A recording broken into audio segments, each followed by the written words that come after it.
नमस्कार दोस्तों, मैं विष्णुधारी सिंह लीगल चैनल में आप सभी दर्शकों का स्वागत करता हूं। दोस्तों, आज रविवार है। जैसा कि आप जानते हैं, प्रत्येक रविवार को मेरा क्वेश्चन आंसर सीरीज होता है। आपके द्वारा कमेंट में पूछे गए चुनिंदा प्रश्नों का मैं उत्तर दिया करता हूं। तो आइए दोस्तों, अब बिना समय गंवाए मैं आपके कमेंट का उत्तर दूं। पहला प्रश्न है दिलीप सेल साहब का। इन्होंने अपने प्रश्न में कहा कि इनके दादाजी को जमीन दान में मिला था। जिसने मेरे दादाजी को जमीन दान में दिया उसने जमीन खरीदी थी। अब दानकर्ता के भाई ने उस जमीन को तहसीलदार के यहाँ अपने नाम पर नामांतरण करा करके अपने नाम पर दाखिल खारिज करा लिया और उस जमीन पर बलपूर्वक कब्जा कर लिया। तो क्या मेरे दादाजी को जो दान में जमीन मिला था उस दान पत्र के आधार पर मुझे वो जमीन मिल सकती है? उत्तर में मुझे कहना है दिलीप सेल्फ साहब, आपको जमीन निश्चित मिल सकती है, क्योंकि जिस दानकर्ता ने अपने ज़मीन को आपको दान दिया वो ज़मीन खरीदा था, उसमें उसके अन्य किसी भाई का कोई शेयर नहीं है। अब उसमें दानकर्ता के भाई का भी कोई शेयर नहीं है। ऐसी परिस्थिति में आप न्यायालय में जाए, वहाँ टाइटल डिक्लेरेशन सूट फाइल करेंगे। वो मुकदमा आपके पक्ष में फैसला होगा, चूँकि दान पत्र आपके पास था, आप वैलिड ज़मीन मालिक से दान लिए थे, और उसका नामांतरण भी कैंसिल कर दिया जाएगा और ज़मीन पर आपका कब्जा भी दिला दिया जाएगा। अगला प्रश्न है सुनील कुमार जी का। इन्होंने अपने प्रश्न में कहा, एक वसीयतकर्ता ने अपने हिस्से की ज़मीन को मेरे पिताजी सहित उनके 4 भाइयों के नाम पर वसीयत कर दिया। उस पर उसके बेटे वसीयतकर्ता के बेटे का भी दस्तखत है, लेकिन कुछ दिन के बाद मेरे चाचा ने उसी वसीयतकर्ता के बेटे से उसका सेल्डीड यानी विक्रय पत्र अपने नाम पर करवा लिया। अब क्या मेरा वसीयत गलत होगा? अब वो रजिस्ट्री जो हमारे चाचा ने करवा लिया है वो कैसे कैंसिल होगा? सुनील जी, उत्तर में मुझे कहना है कि वसीयत का पहले प्रोबेट होता है।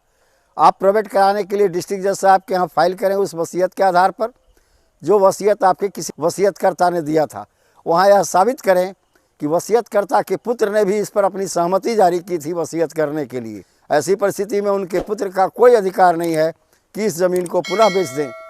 न्यायालय इस पर विचारण करने के बाद अगर यह पाए कि वास्तव में वसीयतकर्ता के पुत्र ने भी इस वसीयत पर दस्तखत किया है, वैसी परिस्थिति में निश्चित उनके किए गए रजिस्ट्री जो आपके चचा ने करवा लिया है, डिस्ट्रिक्ट जज साहब उसे कैंसिल कर देंगे और प्रोबेट आपके नाम पर कर दिया जाएगा। उस प्रोबेट के आदेश को लेकर आप तहसीलदार के कार्यालय में जाएंगे। तहसीलदार उसी के आधार पर आपके नाम पर उस ज़मीन का ट्रांसफ़र यानी म्यूटेशन कर देंगे और ज़मीन का कब्जा आपको दे दिया जाएगा। अगला प्रश्न है मंजू राणा जी का। इन्होंने मुझसे प्रश्न में पूछा कि एक माँ के 2 शादी हुई थी। पहले शादी से उसे एक पुत्र था, अब उसकी दूसरी शादी हुई, तो पहले शादी से उत्पन्न पुत्र का अधिकार उसके बायोलॉजिकल पिता में होगा या नए पति में होगा? माँ के नए पति में होगा। उत्तर में मुझे कहना है मंजू राणा जी, माँ के नए पति में उसका कोई अधिकार नहीं है। उसके जो बायोलॉजिकल पिता हैं, जिस पिता से उसका जन्म हुआ था, उसी पिता की संपत्ति में उसका अधिकार है। हाँ, माँ के नए पति जो हैं अगर उस लड़के को गोद ले लें, वैसी परिस्थिति में नए पति के भी संपत्ति में उनका अधिकार हो सकता है, अन्यथा नहीं। अगला प्रश्न है पुष्पेंद्र कुमावत जी का। इन्होंने अपने प्रश्न में कहा कि मेरे दादाजी के पास कुछ पैतृक संपत्ति थी, दादाजी का स्वर्गवास हो गया, उसके बाद मेरे चाचा ने मेरी दादी जी से उस ज़मीन को अपने नाम पर दान करवा लिया। अब उस संपत्ति में मुझे हिस्सा कैसे मिलेगा? उत्तर में मुझे कहना है पुष्पेंद्र कुमावत जी, दान शामिलात संपत्ति का नहीं दिया जाता, यानी ज्वाइंट फैमिली प्रॉपर्टी को आप दान नहीं कर सकते।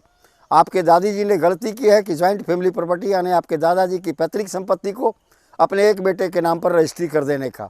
वैसी परिस्थिति में आप सिविल कोर्ट में जाएं और टाइटल डिक्लेरेशन सूट फाइल करें, जहां पर उस दान पत्र को कैंसिल करने के लिए न्यायालय से प्रार्थना करें और यह साबित करें कि यह संपत्ति पैतृक थी। पैतृक संपत्ति को दान करने का अधिकार हमारी दादी साहिबा को नहीं है।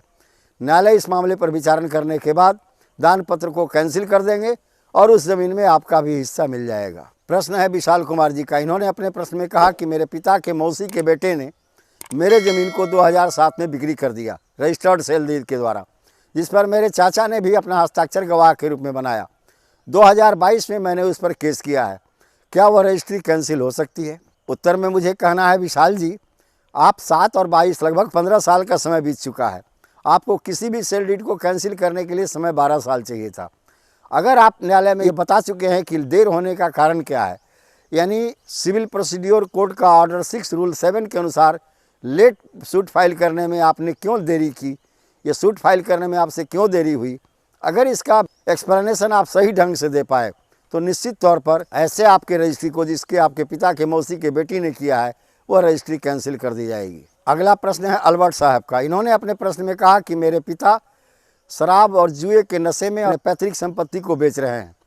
विगत 30 जनवरी को भी उन्होंने 2 बीघा ज़मीन बेच दी। अब उनके आगे ज़मीन बेचने पर मैं कैसे रोक लगाऊं? उत्तर में मुझे कहना है, अलबर्ट साहब, इसके लिए आप पहले सिविल कोर्ट में जाएं, वहां पर टाइटल पार्टीशन सूट का मुकदमा फाइल करें और उसी में एक इंजेक्शन पिटीशन लगाएं। इंजेक्शन पिटीशन में यह मांग करें कि हमारे पिताजी शराब के नशे में और अय्याशी में ज़मीन बेच रहे हैं, पैतृक संपत्ति बेचने का उन्हें कोई अधिकार नहीं है। न्यायालय की ओर से उस ज़मीन पर आपको निश्चित इंजेक्शन मिलेगा और उस इंजेक्शन ऑर्डर को लेकर के आप डीएम को दें, अपने ज़िला के जिलाधिकारी को दें और ज़िला रजिस्ट्रार को दें। उसके बाद आपके पिताजी कोई भी ज़मीन नहीं बेच सकते। अगर वो ज़मीन बेचे भी तो उनकी रजिस्ट्री कैंसिल मानी जाएगी, शून्य मानी जाएगी। तो धन्यवाद दोस्तों, मेरा यहाँ पर क्वेश्चन आंसर सीरीज संपन्न हुआ। अगर आपको मेरा यह क्वेश्चन आंसर सीरीज अच्छा लगा या पसंद आया तो आप इसे लाइक करें, सब्सक्राइब करें, अपने साथियों और संबंधियों को शेयर करें, ताकि उन लोगों के पास भी अगर इस तरह की कोई भी कानूनी समस्या हो जो उनके केस से संबंधित हो तो उसका निदान हमारे बताए गए उत्तर के द्वारा जाकर न्यायालय में कर सकते हैं। धन्यवाद दोस्तों, अब विशेष अगले वीडियो में।